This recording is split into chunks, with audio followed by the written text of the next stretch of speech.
इस कार्यक्रम के पुण्यार्जक हैं श्री कंवर लाल जी, महावीर प्रसाद जी पाटनी, RK ग्रुप, मदनगंज, किशनगढ़, राजस्थान। स्वर्गीय श्री नागराज सगरी की पुण्य स्मृति में 32 शेषाद्री रोड, आनंद राव सर्कल, बेंगलुरु, श्रीमती शोभा नागराज सगरी, बेंगलुरु, पुत्री सौभाग्यवती रेखा मोहन कुमार वडकोद्रे, दामाद श्री मोहन कुमार वडकोद्रे, पौत्री कुमारी निकिता मोहन कुमार वडकोद्रे, पौत्री दामाद सौभाग्यवती रचिता करण पाटिल, पुत्री सौभाग्यवती प्रतिभा सदन, दामाद श्री सदन कुमार, पौत्री अर्घ्या सदन, पौत्र आगम सदन, बेंगलुरु, पुत्री सौभाग्यवती सची देवी रवि कड़वी, दामाद रवि कड़वी, पौत्र माहिन रवि कड़वी, पौत्री मनस्वी रवि कड़वी, बेंगलुरु। माता पिता श्रीमान रूपचंद जी जैन, श्रीमती कमला जैन, दिनेश जैन, रेखा जैन, दिवेश जैन, दिशा जैन गंगवाल परिवार, प्रवासी मुंबई, निवासी ब्यावर। श्रीमती कविता जैन जी के जन्मदिन के उपलक्ष्य में श्री अनिल जैन, धर्मपत्नी श्रीमती कविता जैन, श्री सौरभ जैन जी, धर्मपत्नी श्रीमती अवंतिका जैन, सुश्री सुरभि जैन, सुहाशी जैन, ईटानगर, अरुणाचल प्रदेश। ये औषम चारित्र क्या है? ये तो प्रथम सम्यक तो हो गया, मिथ्या दृष्टि करता है, और क्षय सम्यक दृष्टि द्वितीय सम्यक कर लेता है। लेकिन ये औषम चारित्र बताया आपने, इसका क्या परिभाषा है? सर्व मुनि कर्म के उपशम से औषम चारित्र होता है। दर्शन मुनि, चारित्र मुनि, सभी मुनि कर्म के उपशम से जो होता है वो औषमिक चारित्र। इसमें भी 3 भेद है, औषम चारित्र, क्षौषम चारित्र और क्षायक चारित्र। ज्ञान में 2 ही है, सम्यक्त और चारित्र में औषमिक, क्षौषमिक, क्षायिक है। अब आगे जो भी इसके क्षायक भी 9 भाग कहा आपने, वो कौन कौन से है तो बताते गए। ज्ञान दर्शन दान लाभ भोगोपभोग वीर्यानि च।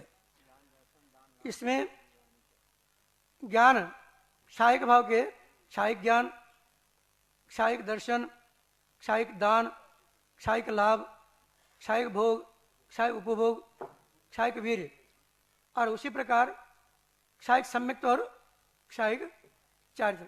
ये 9 प्रकार के जो क्षायिक भाव होते हैं। जब ज्ञान और कर्म के क्षोभम से क्षायिक केवल ज्ञान होता है, क्योंकि क्षायिक ज्ञान जो भी सर्वघाती कर्म केवल ज्ञानावरण है, उसके क्षय से केवल ज्ञान होता है, एक क्षायिक ज्ञान। उसके पहले नहीं, तब तक जो भी 12 गुणस्थान तक एक छद्मस्त कहा है, सूक्ष्म ज्ञान है, एक क्षायिक ज्ञान नहीं है। और क्षायिक ज्ञान नहीं है तब उस समय नीचे के जो ज्ञान है ये सब विभाव में आ जाते हैं, विभाव माना पड़ने का। यद्यपि ये जो सम्यक ज्ञान है, कारण बताया, सम्यक तो सम्यक सदर्शन, सम्यक ज्ञान, सम्यक चारित्र, ये मोक्ष के कारण बता दिया। लेकिन यद्यपि होते हुए भी ये सूक्ष्म ज्ञान होने का नाशवान है, ये अपना नहीं है। इसलिए कई लोग बोलते रहते हैं इस प्रकार ये मति ज्ञान वगैरह भी केवल ज्ञान का किरण है, केवल ज्ञान का ये अंश है, ये नाशवान है, सूक्ष्म ज्ञान है, वो क्षायिक ज्ञान है, इसमें घटित नहीं होता। क्षायिक ज्ञान शाश्वत है, लब्धि है, वो हमारा लक्ष्य है, ये हमारा लक्ष्य नहीं है। तो इसलिए जो भी यहाँ ज्ञान और कर्म के क्षय से, केवल ज्ञान और कर्म से ये जो होता है ये केवल ज्ञान, और केवल दर्शनावरण कर्म से क्षय से जो उत्पन्न होता है केवल दर्शन, और 5 दान आदि अंतराय कर्म से क्षय से ये 5 उपलब्ध होते हैं। दान, क्षायिक लाभ, क्षायिक भोग, क्षायिक उपभोग और क्षायिक वीर। और ये 7 प्रकृति है, इसके क्षय से क्षायिक सम्यक्त और चारित्र कर्म क्षय से जो उत्पन्न होगा वो क्षायिक चारित्र। जब तक क्षायिक सम्यक्त, क्षायिक चारित्र प्राप्त नहीं होगा तब तक अब केवल ज्ञान होगा नहीं। आपको 2 होना चाहिए, ये 2 लब्धि है आपका, सम्यक्त लब्धि और चारित्र लब्धि। 9 लब्धि में से ये 2 प्राप्त कर लिया आपने तो अंतर्मूर्ति में आपको केवल ज्ञान होगा। इसलिए मुख्य जो मोक्ष मार्ग में सम्यक्त और चारित्र है, कर्म निष्ठा चारित्र के माध्यम से होते, ज्ञान के माध्यम से ऐसे उल्लेख मिलता नहीं। अब उसके बारे में तो आचार्य मत बता सकते हैं, लेकिन मुख्य रूप से चारित्र के माध्यम से कर्म की निष्ठा होती है। इसे मुख्य जो भी सम्यक्त और चारित्र है, ये 2 प्राप्त हो गए, निश्चित रूप से अंतर्मूर्ति में आप केवल ज्ञान प्राप्त करोगे। अब जो भी 18 प्रकार के क्षावक्षमिक भाव कहा गया वो कौन कौन से? तो भेद कौन से बताते हैं? ज्ञानाज्ञान दर्शन लब्धस्य चतुस्त्री त्रि पंचभेदा सम्यक तो चारित्र सहमा सहमाश्य। अब इसमें देखो, क्योंकि क्षोभ भाव 4 ज्ञान का, 3 अज्ञान, 3 दर्शन, 5 लब्धि, 1 सम्यक्त्व और 1 चारित्र, 1 देश संयम। अब इसमें क्षोभ जो बार बार यहाँ कहा जा रहा है, कुछ अंश में प्रकट होना एक क्षोभ माना जाता है। क्षोभ ज्ञान का अर्थ ज्ञान और कर्म के क्षोभ से जो ज्ञान होता है वो क्षोभ ज्ञान। इसके भेद कितने हैं? उन्होंने कहा मति ज्ञान, सुत ज्ञान, औध ज्ञान और मन परिज्ञान। ये सम्यक ज्ञान है, ये चारों। अज्ञान के बारे में मिथ्यात्व के उदय के साथ जो क्षोभ होता है वह अज्ञान। देखो यहाँ भी अज्ञान है, सम्यक ज्ञान भी अज्ञान है, मिथ्यात्व भी अज्ञान है। मुख्य रूप से मिथ्यात्व को अज्ञान माना जाता है। मिथ्यात्व के साथ जो क्षोभ ज्ञान है, क्षोभ ज्ञान मिथ्यात्व में भी सम्यक्त्व में भी, दोनों में क्षोभ है। इसलिए ये क्षोभ ज्ञान को जो है आप केवल के साथ तुलना कर नहीं सकते।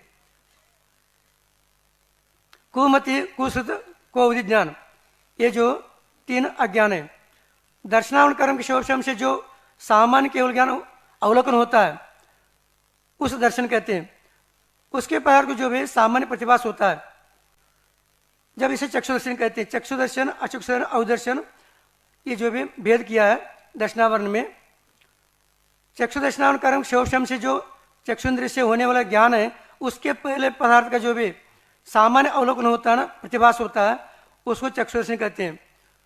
अचक्षुदर्शन कर्म के क्षोभ से चक्षुन्द्र के बिना अन्य इंद्रियों के और मन से होने वाले जो ज्ञान है उसके पूर्व में सामान्य प्रतिभास होता है, वो अचक्षुदर्शन। अवदर्शन के कर्म की क्षोभ से जो ज्ञान होता है अवधि ज्ञान, उसके पूर्व में होने वाले जो सामान्य प्रतिभास होता है वह अवधि दर्शन। अब इसके बाद जो आएगा लब्धि, सर्वघाती स्पर्धों का जो क्षोभ होने पर और देशघाती स्पर्धों का जो उदय का सद्भाव होने से दानांतर आदि जो भी लब्धियां होती है, इसके 5 भेद माना है। दान, लाभ, भोग, उपभोग और वीर। इसमें तत्वार्थवादी में दिया इसमें। अब इसके बाद जो सम्यक्त्व प्रकरण आता है, अनंतर मंदिर, क्रोध, मान, माया, लोभ, मिथ्यात्व, सम्यक मिथ्यात्व, इन 6 प्रकृति के उदयाभावी क्षय और सर्वस्व उपशम, सम्यक प्रकृति के जो भी उदय, इससे जो सम्यक्त्व होता है वह क्षाक्षमिक सम्यक्त्व माना जाता है। अब चारित्र में भी उपशम सम्यक्त्व है, उपशम चारित्र है। इसमें भी उपशम सम्यक्त्व और क्षाक्षमिक चारित्र है। अनंतर बंधे अप्रत्याख्य, अनंतर बंधे क्रोध मान में लोभ, अप्रत्याख्य क्रोध मान में लोभ, प्रत्याख्य क्रोध मान में लोभ, इन 12 कषायों के उदयावय क्षय और सद्वस्त्र रूप उपशम। उसी प्रकार 4 संजल कर्म से एक देशघाती प्रकृति का उदय और यथासंभव 9 कषायों का उदय, ये होने पर एक क्षाक्षमिक चारित्र होता है। सुन रहे क्या नहीं आप लोग? अब आप लोग पूछते हैं, कई लोगों का ये भाव है हमें चारित्र होता है। कौन सा चारित्र? स्वरूपाचरण चारित्र होता है। अब वो कौन से कर्म से क्षोभ होता है और उसका रूपांतर क्या है? जब यहाँ क्षोभ चारित्र हो जाता है तो श्रेणी चरित्र में उपशम चारित्र में हो जाता है। अब इधर क्षायक चारित्र में आ जाता है। लेकिन ये स्वरूपाचरण कौन से कर्म के क्षोभ से होता है? उपशम से होता है, क्षय से होता है। कौन से स्थान में होता है, कब होता है, किसको होता है, ये तो देखना पड़ेगा। तो इसलिए आचार्य महाराज कह रहे हैं एक क्षोभ चारित्र, अनंतन बंदी, क्रोधमान में लोभ, अप्रत्या क्रोधमान में लोभ, प्रत्या क्रोधमान में लोभ, इन 12 क्षण उदयावय क्षय और सद्वस्त्र उपशम और संजोलन में से एक कर्म का उदय और 9 कषायों का यथासंभव उदय। इस प्रकार जो भी परिणाम होते भाव में उस समय एक क्षोभ चारित्र होता है। संयमा संयम, अनंतर बंधी और प्रत्याकरण कर्म, ये 8 कषयों का उदयावक्षय और सद्वस्वरूपम तथा प्रत्याकरण कर्म का उदय यद्यपि सर्वघाती है लेकिन देश समय को बाधा नहीं उत्पन्न करती है। और उदय संजुलन का कषय का उदय, देश का स्पर्धा का उदय, यथासंभव 9 कषय का उदय। यहाँ कितने देखो, प्रत्याकरण का उदय है और संजुलन का देश का स्पर्धा का उदय है और 9 कषय का कर्म का भी उदय है। इस समय जो उत्पन्न होता है ये वृत्तावृत्त परिणाम उत्पन्न करने वाला क्षोभ श्रमिक संयमा संयम है। ये संयमा संयम देशवृत्ति है, ये महावृत्ति नहीं। महावृत्ति का भी ये खिलाफी है, इसलिए जो भी असंयम और संयम संयम ये दोनों भी असंयम कहा। औदिक भाव कहा जिसमें 21 प्रकार का, वो कौन कौन से हैं ये बताते हैं। ये 18 प्रकार के क्षोभ श्रमिक हो गया। इसमें 6 शब्द भी आया। इस अंतिम 6 शब्द से संगीत्व का मति ज्ञान में, ये संगीत का मति ज्ञान में और मिश्र का जो सम्यक्त्व में और तथा योग का क्षोभ श्रमिक वीर में अंतर्भाव मानना चाहिए। इस प्रकार आचार्य महाराज ने एक बार कहा था, ये इस प्रकार एक क्षोभ सम्यक्त्व में, एक सूक्ष्म भाव में ये गर्भित करना चाहिए, मानना चाहिए इस प्रकार। अब 21वां जो भी ये औदिक भाव कहा, ये औदिक भाव संसार के कारण है। ये संसार, ये औदिक भाव संसार है। अब ये कितने प्रकार के, 21 प्रकार के बता दिया। वो कौन कौन से? गति कषा लिंग मिथ्यादर्शना ज्ञान संहिता सिद्ध लेशा चतुष त्रय कई कई कई षड भेदा। यहाँ औदिक भाव के 21 प्रकार बता दिया। 4 गति, 4 कषाय, 3 लिंग, 3 लिंग, 1 मिथ्यादर्शन और अज्ञान 1, असंयम 1, असिद्धत्व 1 और लेशा 6। इसका वर्णन करते समय आचार्य महाराज यहाँ उल्लेख करते इसका, जिस कर्म के उदय से आत्मा नरकादि भाव को प्राप्त हो वह गति माना जाता है। इसके कितने भेद है? 4 भेद है। नरगति, किरिंच गति, मनुष्य गति और देवगति, ये 4 माना जाता है। इसमें विशेष रूप से क्रोध, मान, माया, लोभ, इसमें विशेष को लेकर के ये गति में भी होता है, क्योंकि नर गति में क्रोध विशेष रहता है और मान कहाँ रहता है? मनुष्य में रहता है। आज कौन सा धर्म है? मारदव धर्म। मारदव, बुंदेलखंड में बोलते शब्द मार दो। किसको मार दो? मन को मारो, मान को मारो आप। मान मन का ये क्या है? विषय है, इंद्रियों का नहीं। आचार्य महाराज बोलते हैं बार बार, क्या कहते हैं? ये मान किसका विषय है? मन का विषय, इंद्रियों का विषय नहीं है। इसके ऊपर मन के उसे नियंत्रण करोगे, मन अपने आप ही नियंत्रण हो जाएगा। अब कषाय जो भी ये 4 है, जो आत्मा को कसते हैं, आत्मा में कसंती थी कषाय, आत्मा को जो कसती है वो कषाय कहलाती है। कितने प्रकार के? क्रोध, मान, माया, लोभ, 4 प्रकार के। लिंग 3 प्रकार के। वेद के उदय से उत्पन्न अभिलाषा विशेष को जो कहते हैं वो वेद कहा जाता है, इसको लिंग माना जाता है। लिंग वेद में कथनचित भेद माना जाता है, लेकिन लिंग में दिखता है, वेद में नहीं। लिंग में कथनचित भेद है, इसमें दिखता है भेद, लेकिन वेद में नहीं। स्त्री वेद के उदय से होने वाली पुरुष की अभिलाषा, स्त्री वेद यदि है तो अभिलाषा किसकी होगी? पुरुष की। पुरुष वेद है तो किसकी अभिलाषा? स्त्री की। और नपुंसक है तो उभय अभिलाषा होता है। इस प्रकार वेदों में, वेदों के बारे में वर्णन किया। बाद में इसमें कुछ लिंग में वैषम्य भी वेद में नहीं। वैषम्य तो लिंग में है, वेद में नहीं कहती। मिथ्या दर्शन ये क्या है? दर्शनों के उदय से तत्वार्थ में श्रद्धा अश्रद्धा रूप परिणाम मिथ्या दर्शन है। तत्व में अतत्व भाव करता है, देव में अदेव भाव, अथवा देव नहीं है अदेव है उसमें देव मानना, गुरु नहीं है उसे गुरु मानता है, आयतन नहीं है उसको आयतन मानता है, अनायतन है उसको आयतन मानेगा। इस प्रकार जो भी श्रद्धान नहीं होता, श्रद्धान तो है लेकिन तत्व को श्रद्धान नहीं करता, तत्व में अश्रद्धान हो जाता। यहाँ तत्व का वर्णन चल रहा है, 7 तत्व का वर्तन जो भी चल रहा है तो उसमें श्रद्धान करता नहीं। अश्रद्धान रूप परिणाम होना ये मिथ्या दर्शन है। अज्ञान, ज्ञान और कर्म की वजह से अज्ञान होता है, क्योंकि अज्ञान कहाँ तक है बताया था अभी, छदमस्त कहाँ 12वें गुणस्थान तक अज्ञानी है, उसके बाद अवकोक्षाय ज्ञान होगा। वह हमारा स्वभाव है, स्वभाव का प्राप्ति के लिए ये जो भी पुरुषार्थ करना पड़ता है, लेकिन ज्ञान और कर्म की वजह से यह अज्ञान बना रहता है। असंयम उसके बारे में बताते हैं, चारित्र्यों की वजह से होने वाले हिंसादि और इंद्रिय विषयों में प्रवृत्ति असंयम है। क्या कहा, उसमें प्रवृत्ति होती, चारित्र्यों की वजह से असंयम में प्रवृत्ति, हिंसादि में प्रवृत्ति होती, उसे निवृत्त होने की भाव होती नहीं। घर में रहते हुए भाव होती क्या, छोड़ने की इच्छा होती क्या, नहीं है। जब तक घर है वो ग्रसित है, वहां हिंसा तो होगी होगी, हिंसा होता ही है। इसलिए जो भी चारित्र्यों की वजह से हिंसादि में प्रवृत्ति होती है, इंद्रिय विषय में प्रवृत्ति होती है, यह असंयम है।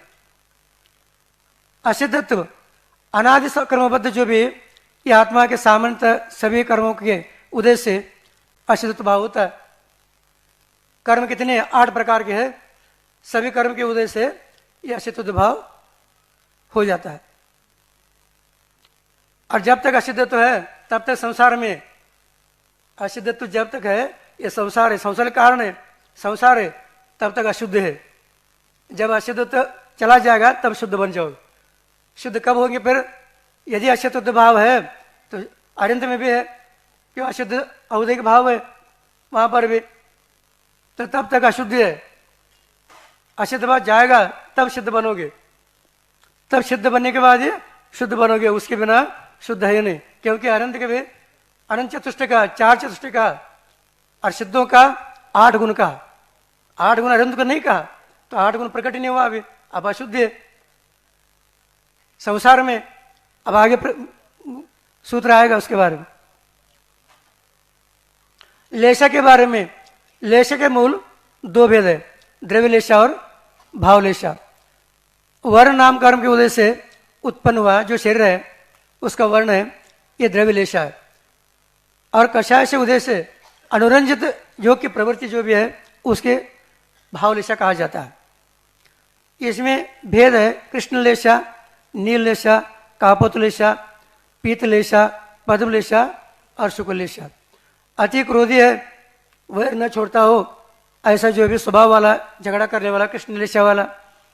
बोझ होता हो, दूसरे को जो भी खूब ठगता हो, मायाचार, ठगने में आनंद आता हो, धन की तीव्र लालसा रखता हो, पैसा कितना भी कमाओ, पैसा पैसा पैसा के चक्कर में रहता है, ये जो भी नील लेशा वाला, कापत लेशा वाला, दूसरे को बहुत क्रोध करता है, दूसरे के ऊपर क्रोध करता है, दूसरे की बहुत निंदा करता है, अपनी प्रशंसा करता है, ये जो भी कापत लेशा वाला।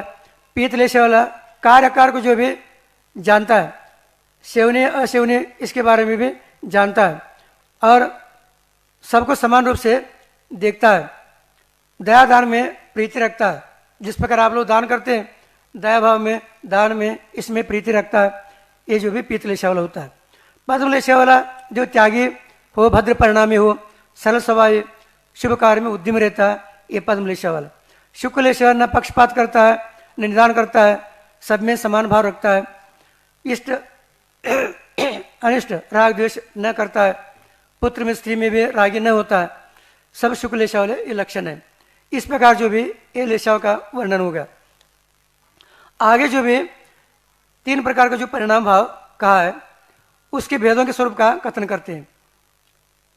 परिणाम भाव जो कहा ना आपका, उसके कथन मिलता है। जीव भव्य भवित्वानी च, जीवत्व भव्यत्व और अभवत्व ये 3 प्रकार के बारे में बता दिया।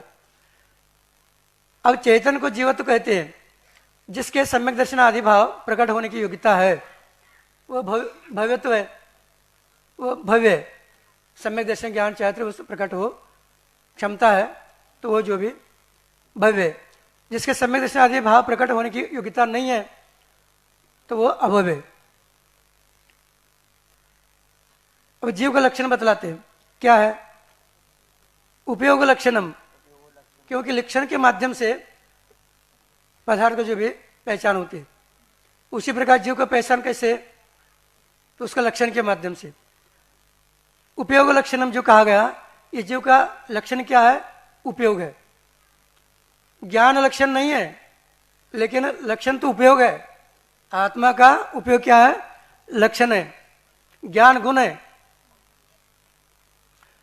जीव का लक्षण उपयोग है। चेतन के परिणति विशेष का नाम उपयोग कहा जाता है। चेतन सामान्य ये गुण है, और ज्ञान दर्शन ये दो उसकी जो भी पर्याय है। केवल ज्ञान हो गया, वो ज्ञान गुण का पर्याय है। केवल दर्शन हो गया, वो ज्ञान गुण का, जो दर्शन गुण का पर्याय है। इसलिए भी दर्शन ज्ञान ये जो इसकी पर्याय है, इन्हीं को उपयोग कहते हैं। ये दोनों मिल करके ये उपयोग कहते हैं। अब उपयोग के भेद बतलाते हैं। इसका भेद है क्या? और क्या इतना ही है? तो बताते हैं। सद्विदोष्ट चतुर्भेद है। वह उपयोग 2 प्रकार का है, ज्ञानोपयोग और दर्शनोपयोग।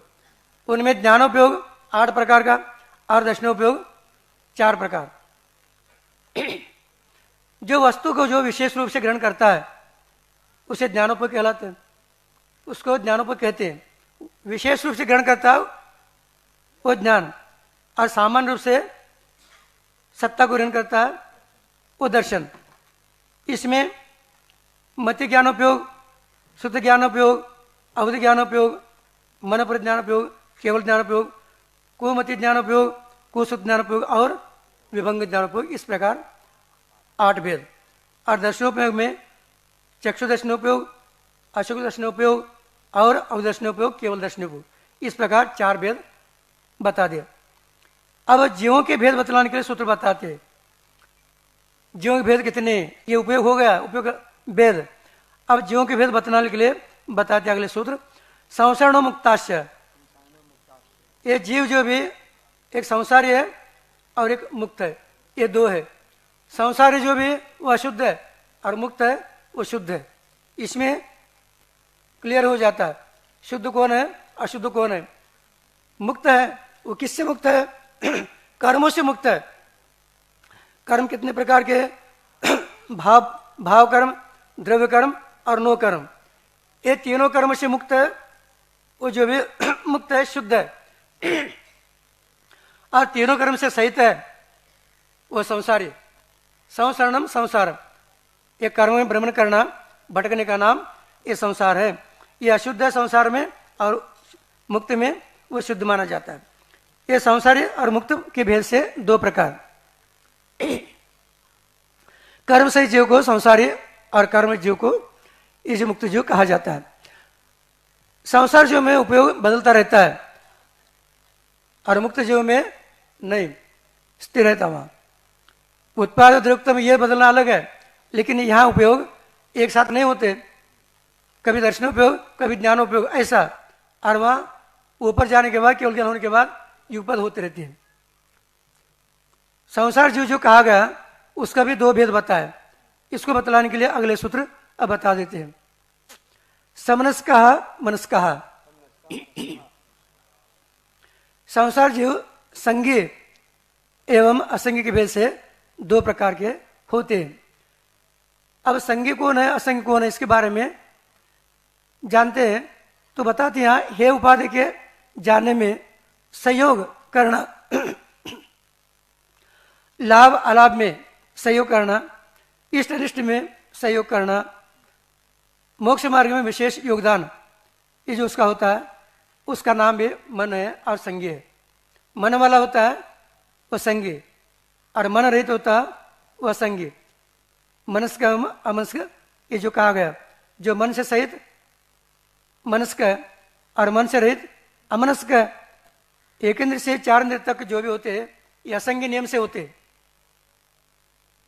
संज्ञ में असंज्ञ संज्ञ दोनों होते हैं, लेकिन एक इंद्र से लेकर के चौरेंद्र तक नियम से तो ये नपुंसक भी है और असंज्ञ है। पंचेंद्र में नारकीय, मनुष्य, देव ये संज्ञ होते हैं, और तिरंज में कुछ जीव संज्ञ और कुछ असंज्ञ भी होते हैं। शेष तिरंगे सभी संज्ञ होते हैं। जैसे सरीसृप है, तोता है, इसमें संज्ञ असंज्ञ दोनों है, और बाकी पंचेंद्रिय जो संज्ञ तिरंज होते हैं। संसार जीवों के भेदों का ज्ञान करने के लिए अब अगले सूत्र देते हैं। संसार स्त्रावरः, संसार जीव त्रस और स्तार के भेद से ये दो प्रकार बता दिया। त्रस नाम कर उदय जो भी है उसके माध्यम से ये त्रस कहलाता है, और जिनके स्थावर नामकरणों का उदय है वे स्थावर जीव माना जाता है। स्थावर जीव जो एक इंद्र कहलाते हैं, उनके भेदों का ज्ञान करने के लिए अगले सूत्र बताते हैं। प्रतिभव तेजो वायु वनस्पति है स्थावरः। हाँ, ये क्रम रखने का जो भी कारण, संख्या में जो भी उत्तरोत्तर अधिकता होने के कारण ये क्रम ऐसा लिखा है। पृथ्वी, तेजो, वायु, वनस्पति, इस स्थावर का, पृथ्वी का एक, जल का एक, अग्नि का एक, वायु का एक और वनस्पति, ये 5 स्थावर माना जाता है। पृथ्वी का एक किसे कहते हैं? तो कहते हैं पृथ्वी जिन जीवों का शरीर है वे पृथ्वी का जीव है। जैसे मिट्टी है, रेत है, कोयला है, सोना और चांदी, पत्थर आदि, ये सभी पत्थर अभ्रक आदि जो मिलते हैं ये सभी पृथ्वी का एक है। जल का एक, जल ये जिन जीवों का शरीर है वो जल का एक माना जाता है। जैसे जल अब प्रतिदिन उपयोग करते, जल है, ओला है और कोहरा, उसके साथ साथ ओस करते ना सुबह सुबह, ये सभी आदि इस जल का एक में आ जाते हैं। अग्नि का एक, अग्नि ही जिन जीवों का शरीर है वो अग्नि का एक जीव, जैसे ज्वाला है, अंगार है, दीपक है और कंडे की आग, इस प्रकार जो भी वज्राग्नि आदि सब इसमें मिल जाते हैं। वायु का एक, वायु जिन जीवों का शरीर है उन्हें वायु जीव कहते हैं। सामान्य पवन, पवनगत वायु सामान्य से चलता है।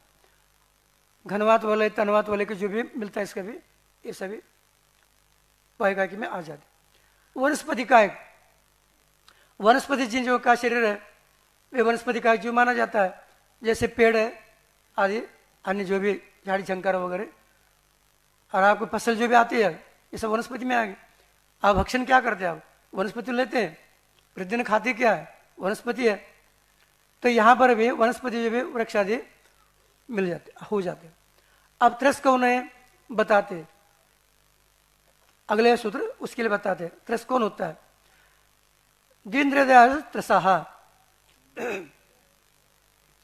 द्विंद्रिय को आदि लेकर, आदि का मतलब 2 इंद्रिय, 3 इंद्रिय, 4 इंद्रिय, पंचेंद्रिय, ये सभी त्रस में आते हैं। पूर्व में कहा गया त्रस नामकरण उद्देश्य से जो है वो त्रस जीव, स्थावर नामकरण उद्देश्य से जो होगा वो स्थावर जीव।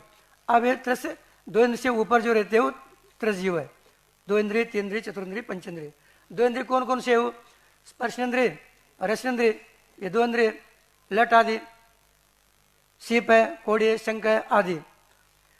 3 इंद्रिय, इसमें स्पर्शेंद्रिय, रसनेंद्रिय और घ्राणेंद्रिय। हाँ, खटमल है, बिच्छू है और उसमें गिजाई वगैरह आते ना, चींटे वगैरह, ये सभी 3 इंद्रिय में आ जाते हैं। चतुरेंद्रिय जिसके स्पर्शन, रसन, घ्राण और चक्षु, ये भ्रमर है, मच्छर है। मच्छर रहते हैं ना, आप मच्छर काटते हैं क्या? नहीं काटते हैं। और मारते आप लोग? नहीं मारते। क्यों नहीं मारते? हमारे मार से बोलते रहते, मच्छर ने मुझे काटा, उसका जुनून था। मच्छर ने मुझे काटा, उसका जुनून था, मैंने उसको नहीं मारा। क्यों? उसमें मेरा खून था। इसका मतलब ये 4 इंद्र रहते हैं, वो भी जीव है, 4 इंद्र है। टिड्डे, मधुमक्खी, ये सभी मक्खी आते हैं ना, मच्छियां भिन्न बनती भी, ततैया, बरैया सभी 4 इंद्र में आ जाते हैं। और पंचेंद्रिय जिसके स्पर्शन रसना घ्राण चक्षु और कर्ण ये 5 इंद्रिय होते हैं उसे पंचतंत्र जीव कहते हैं। जैसे मनुष्य है, सर्प है, हाथी है, घोड़ा है, गैया है और भी जो प्राणी है ये सभी पंचेंद्रिय में आ जाते हैं। अब देखो इंद्रियों की संख्या बतलाने के लिए सूत्र कहते हैं। अब 15 ये जो 15 सूत्र है, 15 सूत्र से 19 तक इंद्रिय की संख्या भेद और उसके नाम के बारे में अब वर्णन मिलेगा आप लोगों को। इसमें इंद्रिय के बारे में बता समय पंचेंद्रियानी इंद्रिया 5 होती है ये बता दे संख्या। उन 5 इंद्र के अंतर्भेद को दिखलाने के लिए सूत्र बताते हैं। ये 5 इंद्र तो है उसको बता दिया, अंतर्भेद क्या क्या है बताते हैं। द्विविधानी ये प्रत्येक इंद्रिया 2 प्रकार की होती है, द्रव्येंद्रिय और भावेंद्रिय ये 2 प्रकार। द्रव्येंद्र के स्वरूप का ज्ञान करने के लिए अगले सूत्र बताते हैं। निवृत्ति उपकरण है द्रव्येंद्रियम, हाँ निवृत्ति और उपकरण ये द्रव्येंद्र के, इसको दोनों को द्रव्येंद्र कहते हैं। अब इसमें 2 भेद है, निवृत्ति और उपकरण में भी, बाह्य निवृत्ति और अभ्यंतर निवृत्ति, और बाह्य उपकरण और अभ्यंतर उपकरण। इसको अब जो भी इसका निवृत्ति किसे कहते हैं, आत्मप्रदेश की रचना विशेष को निवृत्ति कहते हैं। जो भी अंग आपका उसमें आत्मप्रदेश की जो भी रचना होती है उसका विशेष रूप से उसको निवृत्ति। जो निवृत्ति के लिए उपकार करे वो उपकरण, ये अभ्यंतर और बाह्य ये दोनों से होते हैं। अभ्यंतर निवृत्ति जो भी वो जीवात्मक है और बाह्य निवृत्ति दोनों पर उपकरण ये अजीवात्मक है। जैसे ऊपर पापनी है ना, पलप जो है ना आंखों के वगैरह, और अंदर जो भी सफेद है, लाल है, काले है रंग उसका, और उसमें आत्म प्रदेश अभ्यंतर और बहिरंग, इस प्रकार इसका भावेंद्र कथन करने के लिए सूत्र मिलता है। ये द्रव्येंद्र हो गए, अब भावेंद्र के बारे में बताते हैं। लब्धिपयोगो भावेंद्रियम, लब्धि और उपयोग इन दोनों को जो भावेंद्र कहते हैं।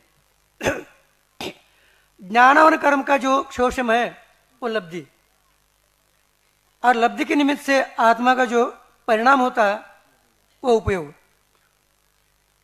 ये दोनों उक्त इंद्रियों के क्रम से अब नाम बतलाने के अगले गान सूत्र बताते हैं। स्पर्शन रसन घ्राण चक्षु श्रोत्राणि, स्पर्शन रसना घ्राण चक्षु और श्रोत्र ये 5 इंद्रियां हैं। अब यहां से आगे इंद्रिय के होने के बाद इंद्रिय के विषय के बारे में वर्ण मिलता है अगले सूत्र में से। उसका स्वामी कौन हो सकता है इसके बारे में अगले सूत्र मिलता है। अब उन इंद्रियों का विषय दिखलाने के लिए अगले सूत्र स्पर्श रसगंध वर्ण शब्दास्त धरता। स्पर्श है, रस है, गंध है, वर्ण है और शब्द उन इंद्रियों के ये विषय है। क्योंकि मन अनवस्थित है, इंद्रिय नहीं है, मन के इंद्रिय को इंद्रियपने को जो भी निषेध किया है, यह मन उपयोग का उपकारी है या नहीं है? है, मन भी उपकारी है। क्योंकि मन के बिना जो 5 इंद्रिय काम करते नहीं, अंदर बैठे बैठे मन ही तो काम लगा रहा है। तो यदि मन नहीं है वो काम इंद्रिय कैसे लेंगे? वो अपने अपने प्रयोजन सिद्धि करने में असमर्थ होते हैं। काम तो करेंगे लेकिन प्रयोजन सिद्ध कार्य नहीं हो पाता। तो क्या इंद्रियों की सहायता करना ये मन का विषय है? क्या इतना ही है? क्या और भी है? इंद्रिय तो सहायता तो कर ही रहा मन। जो बैठे बैठे सोचते रहते हैं, यहाँ तो क्लास में बैठे हैं लेकिन मन अभी गया दुकान में, घर में, कहाँ का जा रहा हो। तो इंद्रिय तो सभी यहाँ है लेकिन मन वहाँ चला गया और यहाँ बैठे बैठे काम को लगा रहा आपको। तो इंद्रिय जो भी मन के माध्यम सहायता से काम करते रहते। फिर ये मन इंद्रिय को सपोर्ट करना इतना ही है और क्या काम इसका बताते गए थे, उसका भी काम और वे अगले सूत्र में बता रहे। श्रुतम इंद्रिय, क्योंकि मन का और क्या काम है? श्रुत, मन का विषय। श्रुत शब्द का अर्थ शुद्ध ज्ञान है। शुद्ध को श्रोतेंद्रिय का विषय नहीं मानना चाहिए, क्योंकि ऐसा मानने पर शुद्ध को मति ज्ञान का प्रसंग आ जाएगा। अतः मति ज्ञान के उत्तर काल में जो जीवादि पदार्थ चिंतन होता है वह शुद्ध है। कल आचरण से उदाहरण दिया था,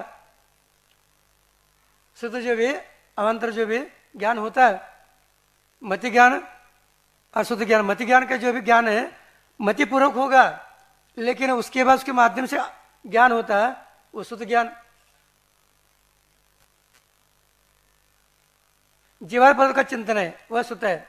शुद्ध का मन का विषय, किस इंद्रिय का क्या विषय है यह हो गया। अब उनके स्वामी कथन करते हैं। सर्वप्रथम जो स्पर्श इंद्रिय कही है उसके बारे में स्वामी का निश्चय करने के लिए सूत्र बताते हैं। स्पर्श इंद्रिय के लिए वनस्पत्यंता नाम एकम, वनस्पति पर्यंत जो भी पृथ्वी का एक, जल का एक, अग्नि का एक, वायु का एक, वनस्पति का एक, इस स्थावर जो की जो भी एक स्पर्श इंद्रिय है, एक स्पर्श इंद्रिय होती है। एकम एक इंद्रिय है उसका, ये स्वामी उसके। शेष इंद्रिय के स्वामित्व का ज्ञान करने के लिए अगले सूत्र बताते हैं। कृमि पिपीलिका ब्रह्म मनुष्यादि नाम के एक वृद्धानी। कृमि इसका मतलब लट आदि, पिपीलिका चींटी आदि, भ्रमर आदि मनुष्य आदि की क्रमशः एक इंद्रिय बढ़ती जाते। इसका मतलब कृमि की जो भी रसनांद्रिय, स्पर्शेंद्रिय, रसनांद्रिय दो इंद्रिय है। चींटी स्पर्शनेंद्रिय, रसनेंद्रिय और घ्राणेंद्रिय, और भ्रमर आदि चार इंद्रिय, स्पर्शन, रसन, घ्राण, चक्षु और पंचेंद्रिय है मनुष्य आदि, उनके स्पर्शन, रसन, घ्राण, चक्षु और कर्ण, ये पांचों इंद्रिय होती है इनके स्वामी। और समनस्क और मनस्क ये दो प्रकार के होते हैं, ये जो कहा गया। किंतु समनस्क किसे कहते हैं ये बताने के लिए अगले सूत्र आता है। संज्ञ समनस्क कहा, ये समनस्क कौन है? मन सहित है वो संज्ञ कहलाता है। जो जीव संज्ञ कौन है तो बताते हैं जो शिक्षा है, उपदेश है, क्रिया है, आलाप ग्रहण करता है वो संज्ञ माना जाता है। असंज्ञ भी जो भी हो सकता है उपादेय को जो भी ग्रहण सकता है, लेकिन मोक्ष मार्ग में वो हे उपादेय जानता नहीं। मुख्य रूप से मोक्ष मार्ग पकड़ना है। मोक्ष मार्ग संज्ञ कौन है? मोक्ष मार्ग संज्ञ वही है मेरा हित किसमें है, भला किसमें है, लेकिन असंज्ञ इसमें भला बुरा इसको जानता नहीं। संसार में तो जानता हो लेकिन मोक्ष मार्ग में नहीं है। जो जीव शिक्षा, उपदेश, क्रिया, आलाप को ग्रहण नहीं करता असंज्ञ कहलाता। अब देखो जो जीवों के हित अहित आदि विषय के लिए जो क्रिया मन के निमित्त से होती है, तो जिसने पूर्व शरीर को छोड़ दिया और जो मन रहित जीव जब नूतन शरीर को ग्रहण करने के लिए जाता है, उद्यम करता है, उसको क्रिया होती है, तो किस निमित्त से होती है इसके बतलाने के लिए अगले सूत्र बताते हैं। अब ये 25 से सूत्र लेकर के 30 तक जो भी भावांतर विग्रह गति का वर्णन मिलता है। विग्रहगत कर्मयोग है। विग्रह गति में कर्मन का योग होता है, ये जो भी यहाँ कहा जा रहा है, क्योंकि कर्मन शरीर को ही कर्म कहा है। कर्मन शरीर जो भी आश्रय होने के लिए मुख्य रूप से कारण कर्मन शरीर है, उसके माध्यम से आश्रय होता है। विग्रह तत् नवीन शरीर के धारण करने के लिए जो जाता है उसके लिए विग्रह कहा जाता है। अथवा जिस अवस्था में कर्म के ग्रहण होने पर भी नो कर्म रूप उद्गलों का ग्रहण नहीं होता वह विग्रह है। इस विग्रह के साथ होने वाली गति का नाम विग्रह गति है। जब शरीर की उत्पत्ति के मूल कारण कर्मन शरीर को कर्म कहते हैं, तथा मन, वचन और काय इसके निमित्त से होने वाले आत्मनिवेश के हलन चलन को योग कहते हैं। अतः कर्म के निमित्त से जो आत्म प्रदेशों में परिस्पंदन होता है वह कर्म योग अथवा कर्मन का योग कहलाता है। इसके द्वारा ही जीव मृत्यु स्थान से नवीन जन्म धारण करने के लिए जाता है वो विग्रह। गमन करने जीव और पुद्गलों का एक देश से दूसरे देश में गमन होता है। कैसे होता है? सीधा होता है, टेढ़ा होता है, कैसे होता है? पंक्तिबद्ध होता है, कैसे होता है? जैसे आपका वाहन है, कैसे रास्ते से जाता, रास्ता जैसा वैसे जाएगा। लेकिन विमान है, कैसे जाएगा? वो रास्ता तो है नहीं। तो उसी प्रकार यहाँ जो भी जीव पुद्गल है वो कैसे जाते गमन करते हैं एक स्थान से दूसरे स्थान बताने के लिए अगले जो भी सूत्र बताते हैं। अनुश्रेणी गति, हाँ, विग्रह गति में आकाश प्रदेश के अनुसार ही गमन होता है। ये आचार्य मत कहते हैं जो प्रदेश जहाँ स्थित है वहां से लेकर ऊपर नीचे तिरक में क्रम से विद्यमान आकाश प्रदेशों की पंक्ति को श्रेणी कहते हैं। श्रेणी किसे कहते हैं? आकाश प्रदेशों की जो पंक्तियां है, लाइन है, उसको जो भी ये श्रेणी कहते हैं। इस श्रेणी के द्वारा ही जीवों का गमन होता है। श्रेणी के अनुसार ही जीव का गमन होता है। क्योंकि यह मरण किया आपने, जन्म लेना है, जब कहाँ जाना है, कहीं भी जाओ, लेकिन पंक्ति अनुसार जाना पड़ेगा, श्रेणी के अनुसार ही जाना पड़ेगा। श्रेणी का उल्लंघन करके नहीं। जिस प्रकार आप लोग स्टैटिस्टिक रहते हैं ना, स्टार्ट सब्जेक्ट लोगरिथम टेबल रहता है, उसमें भी ग्राफ रहते ना, निकालते आप लोग, हॉरिजॉन्टल वर्टिकल वगैरह रहते हैं, उसमें उसी के अनुसार करना पड़ेगा। वैसे पर यहाँ पर भी ऐसा है।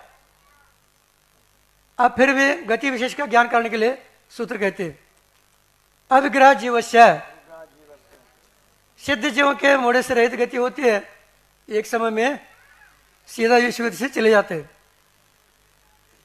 मुक्तात्मा की लोक पर्यंत गति बिना प्रतिबंध के नियत समय के भीतर होती है। जो मुक्त हो गए जीव बिना प्रतिबंध के एक समय में होती है, ऐसा आपका निश्चय है। तो ये बताइए सदैव आत्मा, इसकी गति क्या प्रतिबंध के साथ होती है क्या नहीं, कैसा होती है? इसको ज्ञान करने के लिए सूत्र बताते हैं विग्रहवती च संसारण प्राक चतुर्थभ्य। संसार जीव की चौथे समय के पहले तीसरे समय तक मोड़े वाली गति होती है और बिना मोड़े वाली गति भी होती है, दोनों होती है। कैसे? विग्रह गति कितने प्रकार के हैं तो वो सीधे जानते हैं तो वो मिलेगा आपको। विग्रह गति 4 प्रकार की है, ईशु गति, पानी मुक्ता गति, लांगल गति और गोमुखिका गति। फिर ईशु गति क्या? सीधा, इसका मतलब धनुष से छूटे हुए बाण के समान मोड़े से रहित। इसमें मोड़ा नहीं है, वो मोड़ा नहीं। एमपी में बोलते हैं ए मोड़ा, मोड़ा मोड़ी बोलते हैं ना, वो मोड़ा नहीं। ये मोड़ का अर्थ मुड़ जाना, हाँ, कौन, इस प्रकार बाण के समान मोड़े से रहित होती है ईशु गति, उसी के समय में जाता है। पानी मुक्ता गति, अब हाथ में मोती पकड़ लिया अपने, हाथ में जो ज्वार वगैरह मोती वगैरह जो भी छोड़ देते हैं, इसमें एक मोड़ा आ जाता है। 2 समय एक मोड़ा, पानी मुक्ता गति, समय 2 लगा, एक मोड़ा। और लांगली गति जैसे हल रहता है, ऐसा महाराज कुछ महाराज बोलते रहते हैं। आचार्य ज्ञान सागर में उदाहरण देते हैं उसका, बंदर के पूंछ, मूछ नहीं, बंदर के पूंछ, उसमें जो भी 2 मोड़े होते हैं। अथवा इंग्लिश में आपका झड रहता है ना, झड, ABCD झड तक जाते हैं तो उसमें झड़ का आकार। अब अक्षर में 2 मोड़े होते हैं, इसमें अक्षर करके इसी प्रकार 2 मोड़े वाली गति में लांग गति में समय 3 लगते हैं, समय बढ़ गया 3 समय। और गोमूत्र की गति जिस प्रकार गाय चलते समय मूत्र करते रहते हैं, तब उनके अर्थात 3 मोड़े 4 समय, इससे ज्यादा नहीं। 4 समय में जीव जन्म लेता ही एक गति में। अब आगे जो भी विग्रह वाली गति का समय ज्ञात हुआ, महाराज ने आप बता दिया, लेकिन अब विग्रह रहित गति का कितना काल है ये बता दो। विग्रह रहित जो भी गति समय है उसको कितना लगता है वो बता दो, हमें बता देंगे। तो अगले सूत्र बता रहे, सुनो के। एक समय विग्रह, देखो मोड़े से रहित गति एक समय वाली होती है, पहले भी आए थे उसमें। ईशु गति जो है सिद्ध भवन जाते हैं तो मोक्ष से रहित है एक समय। कर्मबंध की परंपरा अनादिकाल नहीं है, अतः मिथ्या दर्शन आदि बंद कारणों के जो भी वश में कर्मों को ग्रहण करने के वाला जीव विग्रह गति में भी आहारक होता है। विग्रह गति में आहारक है, विग्रह गति में है एक समय है तो वह आहारक है। ऐसा प्रसंग आने पर इसके नियम के लिए सूत्र बताते हैं। क्या बताते हैं अगले सूत्र में? एकम दो त्रिवन आहार का, 1, 2, 3 समय तक जीव अनारक रहता है। अब केवली भगवान जो समुद्र करते हैं उस समय में 3 समय जो भी अनारक मानना चाहिए। आचार्य मजनी क्लास में कई बार बता दिया हम लोग, याद रहता नहीं लेकिन समय पर याद आएगा अपने को भी। ये जो भी 3 समय अनारक और 14 गुणस्थान है, 14 गुणस्थान भी अनारक मानना चाहिए, इस पर होता है।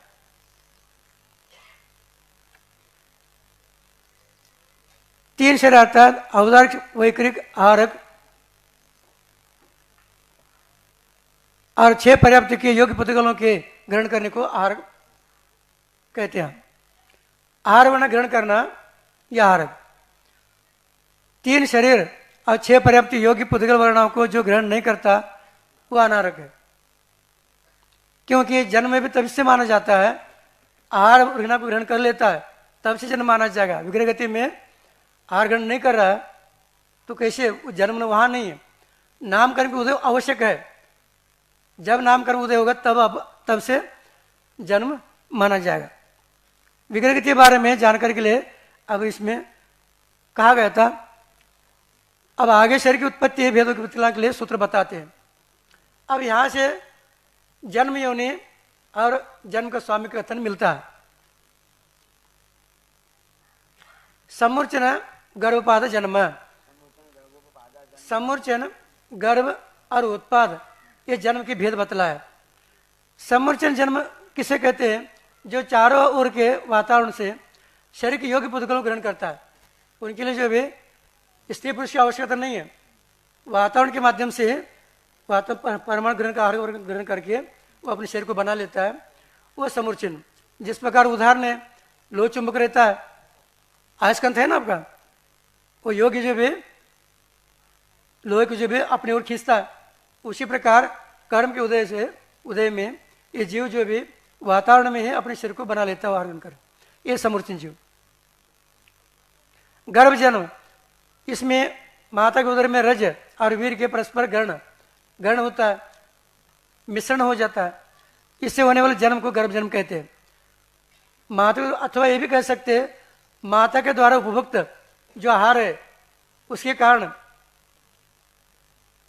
जो गर्भ में ग्रहण कर लेता है आहार, उसको भी जो भी गर्भ जन्म कहा जाता है। कितना विचित्र दशा देखो, माँ ने जो खाया है उस झूठन को खा करके आ रहा है 9 माह तक, झूठन को खाया आपने, क्या अच्छा है क्या? फिर भी शरीर को प्रेम करता है, इसलिए कहा उसको गर्भ खाया हुआ जो झूठन को जो खा करके आ रहा है माँ को उपभुक्त आहार को ग्रहण किया आपने। और उपाद जन्म, देवनारियों के उत्पत्ति स्थान विशेष को उत्पाद कहते हैं, उपपाद, उनके जन्म को उपाद जन्म कहते हैं। शरीर विषयों की जो उपभोग की प्राप्ति में आधारभूत जन्मों का अधिकार था। अब योनियों के जो भी भेद का बताने के लिए बताते अगले सूत्र, सचित शेत संवृता शेतरा मिश्रा चकश तद योनि है। इसमें सचित है, शीत है, संवृत है, इनसे विपरीत अचित है, उष्ण और विवृत है, तथा एक इसका मिश्र सचित्ताचित, शीतोष्ण और संवृत विवृत, इस प्रकार उन जन्मों की योनियां है। योनि का स्थान, इसके 6 शब्द से 84 लाख योनि की भी इसमें भेद होते हैं, इस प्रकार आचार्य महाराज ने कहा। अब इसमें मूल भेद कितने हैं? तो योनि के मूल भेद बताते हैं, गुण योनि और आकार योनि, ये 2 भेद बताए। गुण यौन के मूल भेद 9 भेद है और उत्तर भेद 84 लाख। और गुण यौन के 9 भेद बताते हैं। आकार योनि में तो 3 बता दिया, शंकावत, कूर्मन्त्य और वंशपत्र। और गुण योनि में 9 भेद। ये सचित योनि जो योनि जीव प्रदेश में अधिष्ठित है, अचित योनि योनि जीव प्रदेश से अधिष्ठित नहीं है। सचित योनि है जो योनि कुछ भाग में जीव प्रदेशों से अधिष्ठित है और कुछ भाग में नहीं है। शीत योनि जिस योनि का स्पर्श शीत है वो शीत योनि। उष्ण योनि जिस योनि का स्पर्श उष्ण है, उष्ण योनि। शीतोष्ण योनि जिस योनि का कुछ भाग शीत और कुछ भाग उष्ण है। संवृत योनि जो योनि ढकी हुई है। विवृत योनि जो योनि खुली है। संवृत विवृत योनि जो योनि कुछ ढकी हुई है और कुछ खुली है। इस प्रकार शंकावर्त योनि, आकार योनि में जो कहा है शंकावर्त योनि, इसमें गर्भ ठहरता नहीं। कूर्मन्त योनि, कूर्मन्त योनि में तीर्थंकर है, अर्धचक्रीय है, चक्रीय है, बलदेव नारायण महापुरुष शलाक पुरुष हो रहे जन्म लेते हैं। ये कछुआ का आकार, कूर्म का अर्थ कछुआ आकार, ये आकार प्रकार आकार बता दे। वंशपत्र, इसमें सामान्य मनुष्य आदि जन्म लेते हैं। अब ये 3 प्रकार के जन्मों के सर्व प्राणियों में सामान्य रूप से जन्म का प्रसंग प्राप्त होने पर उनके निश्चय करने के लिए बताते हैं। ये सभी जो है 3 प्रकार के जन्म में उत्पन्न होते हैं। उसके लिए सूत्र बता दिया। जरायुज अंडज पोता नाम गर्भ है। जरायुज, अंडज और पोत, इस जीव का जो भी गर्भ जन्म होता है। जन्म के समय प्राणी के ऊपर जो जाल की तरह खून और जाली से लिपटी रहती है उसे जरायुज कहते हैं। जिस प्रकार अब गाय है, भैंस है, मनुष्य है, आप लोग देखते हैं ना, जन्म होता है कि नहीं, घर में वृद्धि वृद्धि कहते हैं आप लोग। वृद्धि का अर्थ क्या, वृद्धि हो गई, एक मेंबर बढ़ गया, ये वृद्धि है। तो उस समय देखते उस बालक के ऊपर कुछ मांस लिपटी हुए जाली है, ये जो भी जरायुज। अंडज जो भी नख की त्वचा के समान कठोर रहता है, ऊपर गोल, जिसका आवरण लेकिन शुक्र शोण से जो भी बना हुआ है, उसे अंड कहते हैं। जो अंडों से उत्पन्न होते हैं वो अंडज। अंडों से उत्पन्न होना ये अंडज। जैसा तोता है, कबूतर है, चिड़िया है और छिपकली वगैरह और भी ये। पोत का अर्थ जो जीव जन्म लेते ही चलने फिरने लग जाते हैं, उनके ऊपर कोई आवरण नहीं रहता। जैसा हिरण का बच्चा है, शेर का बच्चा है, ये सभी जो भी पोत कहलाते हैं। जरायुज में मांस की थैली में उत्पन्न होता है। अंडज में अंडे के भीतर उत्पन्न होकर बाहर निकलता है। पोत आवरण युक्त नहीं होता। अब इनमें जो भी जरायुज अंडज पोषित जीवों का गर्भ जन्म निरित होता है। अब यह बतलाए कि उपाद जन्म किन जीवों के होता है, ये बता दिया आपने। अब उपाद कहा है वो किन जीवों का होता है, उसके लिए अगले सूत्र आ रहा है। देवनार का नाम उपाद है। देव और नारकियों का उपाद जन्म होता है। इनसे अतिरिक्त अन्य जीवों का कौन सा जन्म होता है? देवों का, नारकियों का उपाद जन्म होगा। इनसे अतिरिक्त अन्य जीवों किसको कौन सा जन्म होता है, उसके लिए बताते हैं। शेषानम समूर्चनम। अब जो बच गए वो सभी समूर्चन जीव है। शेष जीवों के समूर्चन जन्म में होता है। एक इंद्रिय, द्विंद्रिय, त्रिंद्रिय, चतुरिंद्रिय और कुछ पंचेंद्रिय, त्रिंच, लब्ध पर्याप्त मनुष्य तक, लब्ध पर्याप्त मनुष्य भी होते हैं। ये संज्ञ होते हैं। देखो मनुष्य के माध्यम से मनुष्य उत्पन्न हो रहा है। लब्ध पर्याप्त मनुष्य अंतर्मूर्ति महत्व संज्ञ है, ये समूर्चन है। 3 जन्म से उत्पन्न होते हैं, जिनके अपने अवान्तर भेद से युक्त 9 योनियां है। उन संसार जीवों के शुभ और अशुभ नाम कर्म के उदय से निष्पन्न हुए और बंध फल के अनुभव करने में आधारभूत शरीर कितने हैं, तो उसके लिए बताते हैं। औदारिक वैकरिक आहारक तैस कर्मणानि शरीरानि। इसमें औदारिक शरीर, वैकरिक शरीर, आहारक, तेजस और कारमान, शरीर किससे कहते हैं? जो विशेष नामकरण के उद्देश्य से प्राप्त होकर शीर्यंते सड़ जाए, गल जाए, तो उसको शरीर कहते हैं। शीर्यति शरीर सड़ता रहता है, गड़ता रहता है। जैसे आप लोग बचपन से अभी आ गए, तो बचपन में आपका शरीर अलग था, यौवन में अलग था, वृद्धापन में अलग है। बचपन में गोद में उठाते थे, आप बूढ़े हो गए, गोद में उठाओ, चल गधा काय का कहते हो, क्योंकि देखना भी नहीं होता, झुर्रियाँ पड़ गए, शरीर वही है। इसका मतलब प्रति समय सड़ रहा है, प्रति समय गल रहा है, मरण की ओर जा रहा है, रोक नहीं पा रहे उसको। औदारिक शरीर, मनुष्य त्रिंश का जो शरीर होता है, सड़ता गलता रहता है, वह औदारिक शरीर। ये उराल का अर्थ होता है स्थूल, स्थूल शरीर का नाम औदारिक ये कहलाता है। वैक्रिक शरीर जो विक्रिया कर सके, विक्रिया के माध्यम से अनेक प्रकार से शरीर बनाते हैं, छोटा बड़ा हल्का भारी अनेक प्रकार शरीर बना लेता है, ये जो वैक्रिक शरीर है। आहारक शरीर, छठे गुणस्थानवर्ती मुनि को सूक्ष्म तत्व के विषय में जिज्ञासा होने पर मस्तक से एक हाथ शरीर निकलता है, आहारक शरीर। वो रिद्धि संपन्न मुनि को ही होता है, हर साधु को भी नहीं है। सफेद रंग का एक हाथ का पुतला निकलता है, जहां भी केवली भगवान है उसको चला जाता हो, केवली भगवान जहां भी है वो सो जाएगा, वहां जाकर अपनी जिज्ञासा संभाल करके वापस आ जाता है। इस प्रकार जो भी ये रिद्धि है, आहार रिद्धि, तो आहार शरीर तीर्थ वंदना भी निकल सकता है, तीर्थ वंदना करने के लिए भी निकलता है, 2.5 द्वीप के अंदर है, बाहर नहीं। तेजस शरीर, औदारिक वैक्रिक शरीर को जो भी और आहारक शरीर को जो कांति प्रदान करने वाला है, ये तेजस शरीर है। इस तेजस शरीर में भी 2 प्रकार के, कल आचार्य ने उदाहरण दिया था, निसरणात्मक और अनिसरणात्मक। निसरणात्मक जो तेजस शरीर है उसमें भी 2 प्रकार है, और रिद्धि संपन्न मुनि को होते हैं। कौन कौन से? शुभ तेजस और अशुभ तेजस।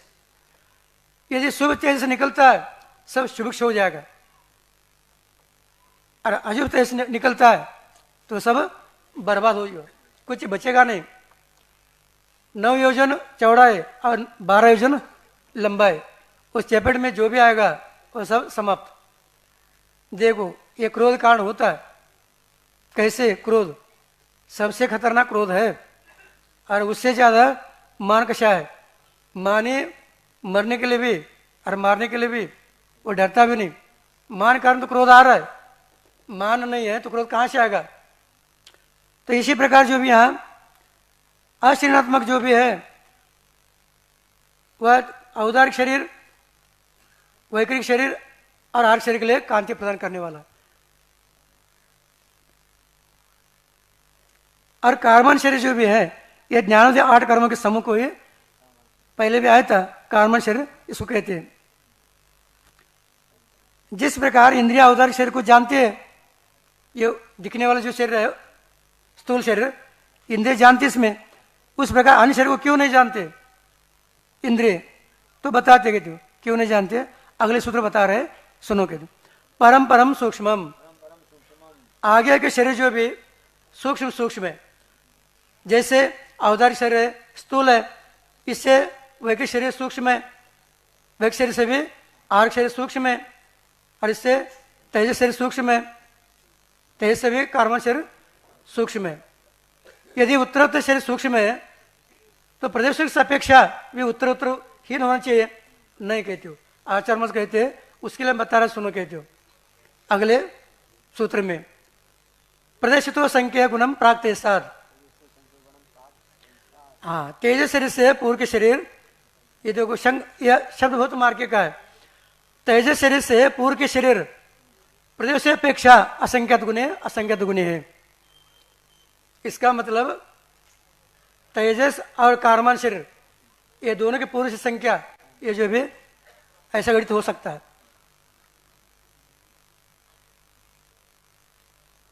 शरीरों के प्रदेश का क्या समान है, उनमें से कुछ भेद है, इसे बतलाने के लिए सूत्र बता अनंत गुणे पर है। तेजस और कार्बन शरीर के प्रदेश अनंत गुणे हैं, आरक से अनंत गुणे तेजस, सुन रहे क्या नहीं? तेजस गुणे अनंत गुणे ऐसा कारमान नहीं है, लेकिन यहाँ जो भी आरक से तेजस से, आरक से तेजस और कारमान से में अनंत गुणे ऐसा प्रदेश है, ऐसे मानना चाहिए। ये आचार्य महाराज ने कहा था। प्रदेश किसे कहते हैं?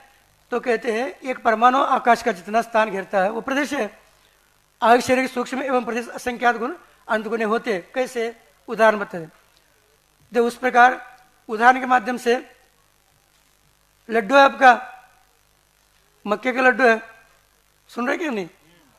हाँ, ज्यादा उसमें मक्का की लाई बना दिया आपने, मोदक है। ज्वार की लाई है, उसकी नुक्ति का है बना दिया, राजगिर का बना दिया और बेसन का बना दिया, मगज है ना। इसमें कैसे अनंत गुणे हैं। अब देखो, मूर्तिक द्रव्य से उपचित होने के कारण संसार जीव की इच्छित गति के निरोध का प्रसंग प्राप्त होता है।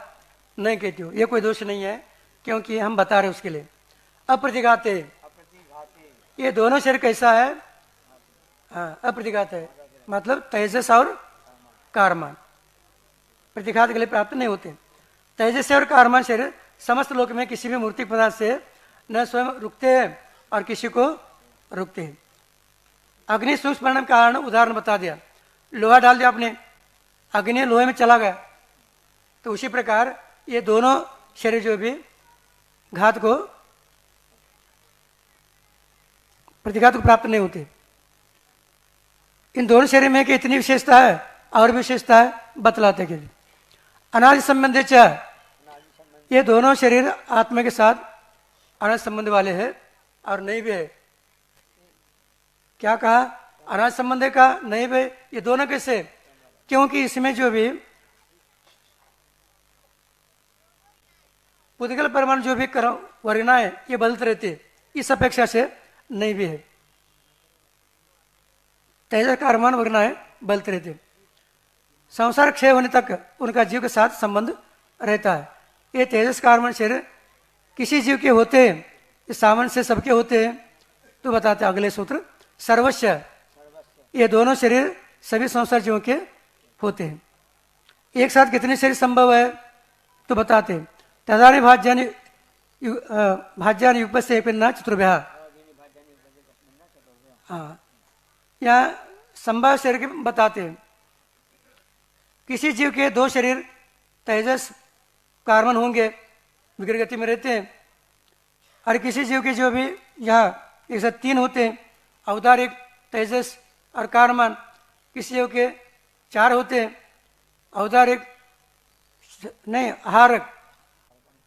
हाँ, आहारक शरीर शुभ, विशुद्ध और व्याघात से रहित होता है।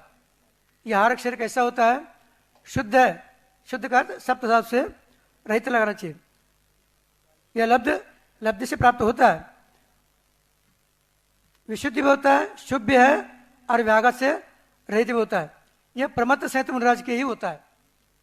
इसका मतलब मुनिराज है, मुनि महाराज बिना बिना, जो ग्रस्त के लिए नहीं, वस्त्रधारी के लिए नहीं, प्रमत्त संयत छठे गुण स्थान मुनि महाराज है, उनके लिए कुछ इस प्रकार शंका हो गए, उन्हीं के जो भी ये पुतला निकलता है। इस शरीर में हड्डी और चमड़ी नहीं है, इससे भी विशुद्ध है। अवतार शरीर में सप्त धातु रहते हैं, इस अपेक्षा अशुभ है। नारकियों का अशुभ वैकरिक शरीर होता है, देवों का शुभ वैकरिक शरीर होता है। जैसे शक्तिशाली देव छोटे देव को भी किल कर देता है, वैसे हारक नहीं है। हारक शरीर जो भी शुद्ध रहता है, इसमें सप्ताह से रहित होता है। आर्क, हाँ, आर्क जो भी उद्वेलना जो भी है ये पंचम स्थान से होती है, अतः पांचवें गुण स्थान अस्थय में आता है। क्या कहा? पंचम स्थान वर्ती जो भी उद्वेलन आर्क का पंचम स्थान से होती है उद्वेलना, इसलिए जो भी पांचवें स्थान अस्थय में आता है। गुरु महाराज ने कहा था, वही बता रहे, हमारा नहीं है, नहीं तो हम हमारे और मत देखो आप लोग आंख फाड़ करके। अब आगे जो भी आर्क शरीर में का धारण करने वाले संसार जीवों के प्रत्यगति में क्या तीनों लिंग होते हैं या लिंग का कोई स्वतंत्र नियम है, इसको बताने के लिए अगले सूत्र बताते हैं। नारक समुच्चनो नपुंसकानि, नारकी और समुच्चन जन्म वाले जीव नपुंसक वेद वाले होती हैं नियम से, क्योंकि पहले भी कहा था 1 दिन से लेकर के 4 दिन तक ये नियम से नपुंसकी होते हैं और नारकी नियम से नपुंसक होते हैं। ये दोनों भी नपुंसक वेदी है। यदि उक्त जीवों के नपुंसक वेद निश्चित होता है तो यदि सिद्ध है, इसके अतिरिक्त अन्य संसार जीव 3 वेद वाले होते हैं, इसमें भी अनेक नपुंसक वेद का अत्यंत अभाव है, उनका कथन करने के लिए बताते। क्या न देवा, देवों में नपुंसक नहीं है। आप सब में ऐसा मत मानो कहते हो देवों में नपुंसक नहीं है, तो कौन है? पुरुष और स्त्री वेद।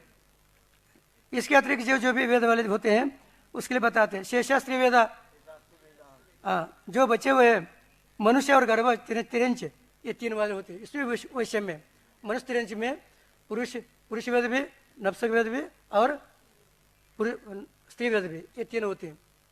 कर्मभुज गर्भज मनुष्य तिरंच के 3 वेद ये कोई एक वेद होता है, किंतु भोगमिज मृच्छखंड और मनुष्यों में स्त्री वेद पुरुष वेद होते हैं। ये जो वे देवादिक प्राणी जो जन्म योनि शरीर लिंग के संबंध से अनेक प्रकार के जो बतला है, वे विचित्र पुण्य और पाप के वशीभूत होकर के होते हैं 4 गतियों में। ये शरीर को धारण करते हुए यथाकाल आयु को भोगकर अन्य शरीर को जो भी धारण करते हैं या आयु को पूरा न करके भी शरीर धारण करते हैं। अब इसका ज्ञान करके बताते हैं। इसके पहले होते हैं कैसे बताते। औपाधिक चर्मत्व देह संख्या वर्षाशो नपवार्त्याश। अब ये जिसमें जो भी चर्मत्व देह आयुष वाले, उपाध जन्म वाले, चर्म देवधारी, असंख्यात वर्ष के आयु वाले इस जीवों का अकाल मरण नहीं होता। जिसने जो भी आगामी आयु को बंद कर लिया है उसका अकाल मरण नहीं होता। देवों का अकाल मरण नहीं होता, नारकियों का अकाल मरण नहीं होता, और जो भी केवली भगवान बन गए उनका अकाल मरण नहीं होता। चर्मोत्तम देह है उनका भी अकाल मरण नहीं होता। किंतु आचार्य कलंक देव कहते हैं तात्पर्य वर्ति में चर्म देह शब्द ये उत्तम को विशेषण लिया, इसलिए भी चर्मोत्तम देह वालों की अकाल मरण नहीं होते। इस प्रकार जो भी ये अपवर्त्यायुष जो कहा गया, उपघात के निमित्त से, विश्व शस्त्रादि बाह्य निमित्तों के निमित्त से पर जो आयु घट जाती है वह अपवर्ती आयु है कहलाती है, मरण होता है अकाल मरण। जो आयु नहीं घटती वह अनपवर्ती आयु कहलाती है। और जो भी विष के माध्यम से, अन्य निमिष के माध्यम से आयु जो भी अकाल में मरण होता है अकाल मरण। इस प्रकार जो भी ये 53 सूत्र के माध्यम से ये वर्णन हो गया। इसमें जो भी अच्छा है गुरु महाराज का है और इसमें जो बताने में असमर्थ है वो हमारी गलती है। इस प्रकार सूत्र के माध्यम से द्वितीय अध्याय पूर्ण हो गया। अतः आप नहीं उमा स्वामी महाराज की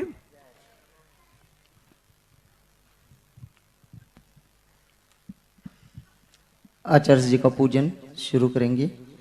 इसके पहले दीपक वर्धमान जी उगलकर, इन्होंने आज एक प्रतिमा जी की दान स्वीकृति दी 2,02,202 रुपए।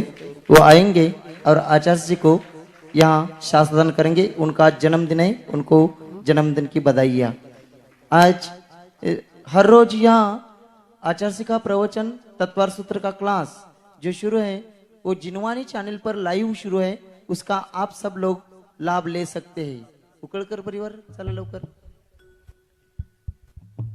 आचार्य श्री जी के चरणों में हम झुका रहे अपना माता, जिनके जीवन की हर चर्या बन पड़ी स्वयं ही नवगाता। जैनागम का वह सुधा कलश जो विखराते हैं गली गली, जिनके दर्शन को पा करके खिलती मुरझाई हृदय कली।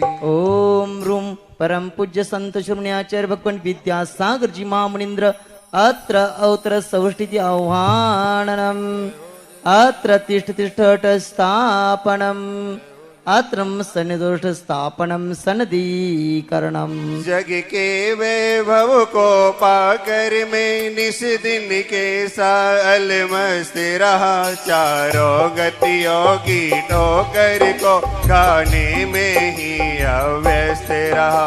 मैं हूँ स्वतंत्र ज्ञाता दृष्टा, मेरा पर से क्या नाता है, कैसे अनर्घ पद पा जाऊं, यह भक्ति भावना भाता है। भावों की निर्मल सरिता में अवगाहन करने आया हूँ, सबका सारा दुख दर्द हरो, यह अर्घ बैठने लाया हूँ। हे तपो मूर्ति हे आराधक, हे योगीश्वर हे महासन, हे अरुण कामना देख सके, युग युग तक आगामी बसंत।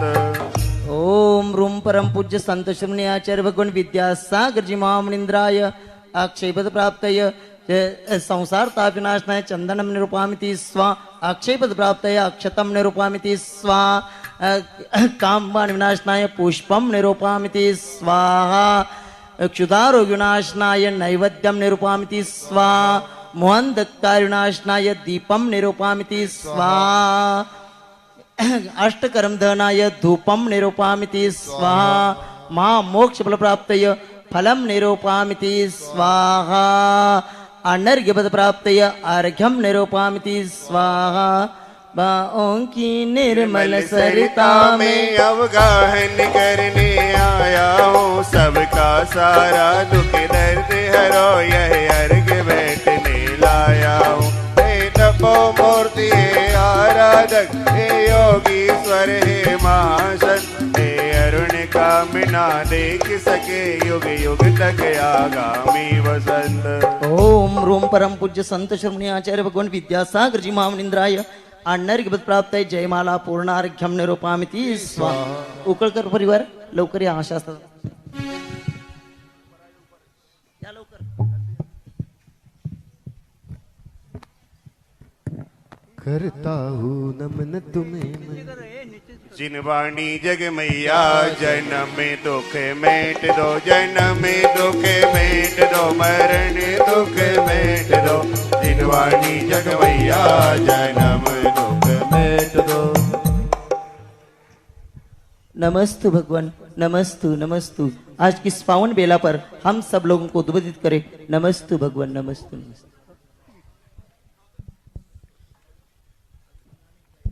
ओम नमः शुद्धेभ्यः। अहिंसा परमो धर्म की आचार्य गुरुवर श्री कुंद कुंद भगवान की, आचार्य गुरुवर श्री ज्ञान सागर मुनि महाराज की, संत श्रोमणी आचार्य गुरुवर श्री विद्यासागर महामुनि राज की।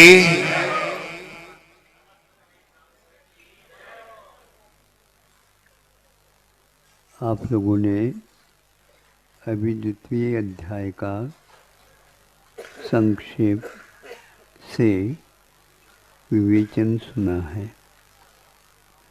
उमा स्वामी महाराज की कृपा है जो आज भी 2000 वर्ष के बाद में भी हम लोगों को उपलब्ध हो रही है। आखिर इसी का नाम एक प्रकार से हम लोगों का उनके साथ एकमिक होने का सौभाग्य प्राप्त होता है। हजारों वर्ष पूर्व में वो हुए, अब कहाँ रह रहे हैं पता नहीं, लेकिन उनके शास्त्र के माध्यम से हम उन तक पहुँच जाते हैं। शंका तो अनेक प्रकार की हुआ करती है, लेकिन हमें निशंक होने का ही पुरुषार्थ हमेशा करना चाहिए। एक सूत्र आया, वह आहारक शरीर छठे गुणस्थानवर्ती मुनि को ही होता। मुनि को कह देते, प्रमत्त से क्यों कहा? ये शंका करने वाला शंकालु होता है, उसको एक प्रकार से संक्लेश परिणाम होता है। हमें भी संक्लेश होता है, लेकिन प्रमत्त संयत जो आहारक शरीर को बनाने वाले हैं उनको विशेष संक्लेश होता है। हाँ, इसलिए विशेष संक्लेश के कारण ही उनको छठे गुण स्थान में होता है। उत्तर सुन रहे हैं, शंका कर रहे हैं, ये सारे के सारे उसमें ही रह करके करते हैं। हाँ, वो अप्रमत्त हो नहीं सकते, और अप्रमत्त होना एक प्रकार से प्रमाद से रहित होना होता है, जो कि एक प्रकार से उसमें आयु का तो बंध होता, और अप्रमत्त गुण स्थान में आयु का बंध होता नहीं। भले ही पहले मान लो आयु कर्म को बंद करना प्रारंभ किया था, समय बच गया तो सप्तम गुण स्थान में भी वह होता।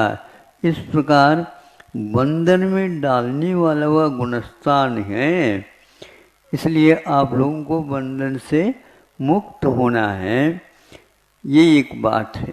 इसलिए उन्होंने छठे गुणस्थान को ही होता, शुभ भी होता है, शुद्ध भी होता है, एक हाथ का होता है, स्फटिक मणि की भांति होता है, आदि आदि कह करके भी उनके लेशा मार्गना उनको देखते हैं तो बहुत हीमान रहता होगा, वर्धमान नहीं, क्योंकि वहाँ से यात्रा छठे गुण स्थान से सप्तम गुण स्थान में जब इसका योग समाप्त होता है, आहारक काय योग भी होता है, एक बात। दूसरा निरुपभोग मंचम, अंतिम शरीर के लिए निरुपभोग कहा। इससे कुछ ध्वनि निकलती है कि वह यह है कि तेजस शरीर उपभोग में आता। उपभोग मतलब देखने को उपलब्ध होता है, किंतु कार्बन का योग देखने को भी नहीं, किसी इंद्रिय का विषय नहीं बनता, और इसलिए वो तेजस शरीर अंतिम न होकर के केवल कार्बन को ही ध्वनि निकलती है।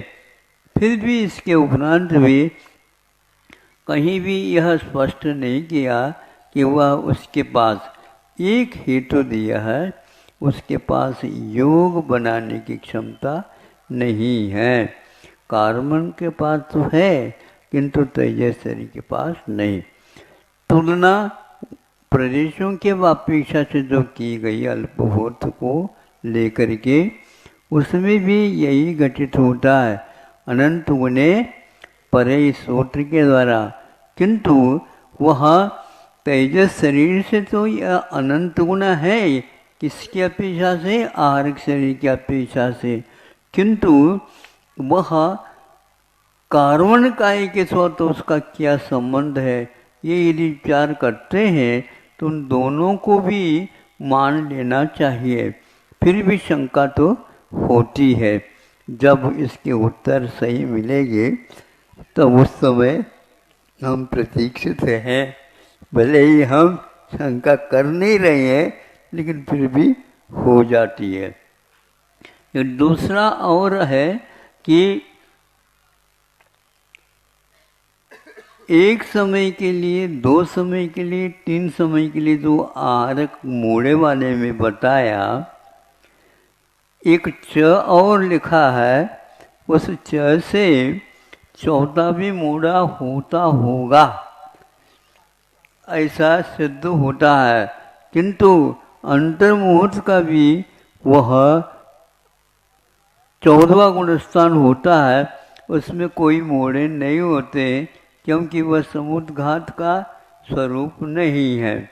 इस प्रकार की भी होता है, इसलिए हुआ है। दूसरा एक और बात थी, ज्ञानोपयोग रूप जो गुण है उसकी पर्याय। यह पर्याय जो है व्यवस्था, यह परिणाम का नाम है, इसलिए आत्मा का तो ये हो सकता है, किंतु गुण का परिणाम नहीं होता, क्योंकि गुण परिणामशील नहीं है। गुण एक शक्ति है और वह शक्ति के माध्यम से आत्मा उसको उपयोग में लाती है और उसके द्वारा ज्ञान होता है, दर्शन होता है, किंतु वह आत्मा को होता है, ज्ञान को और दर्शन को नहीं होता। इस प्रकार वर्णन आना चाहिए, लेकिन यह वर्णन थोड़ा सा अलग अलग हो रहा है। फिर भी आप लोग इसके बारे में सोचेंगे, ज़्यादा समय नहीं है, क्योंकि आप ही लोगों ने कहा है कि मेरा समय पर सब काम होना चाहिए।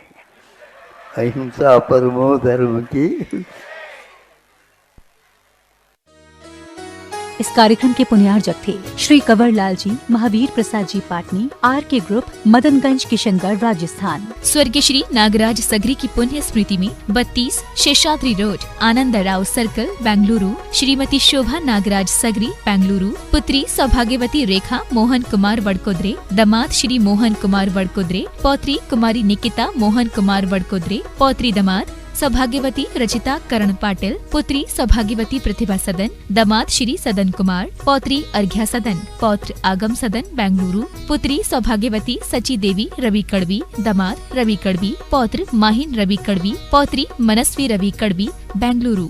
माता पिता श्रीमान रूपचंद जी जैन, श्रीमती कमला जैन, दिनेश जैन, रेखा जैन, दिवेश जैन, दिशा जैन गंगवाल परिवार, प्रवासी मुंबई, निवासी ब्यावर। श्रीमती कविता जैन जी के जन्मदिन के उपलक्ष्य में श्री अनिल जैन, धर्मपत्नी श्रीमती कविता जैन, श्री सौरभ जैन जी, धर्मपत्नी श्रीमती अवंतिका जैन, सुश्री सुरभि जैन, सुहासी जैन, ईटानगर, अरुणाचल प्रदेश।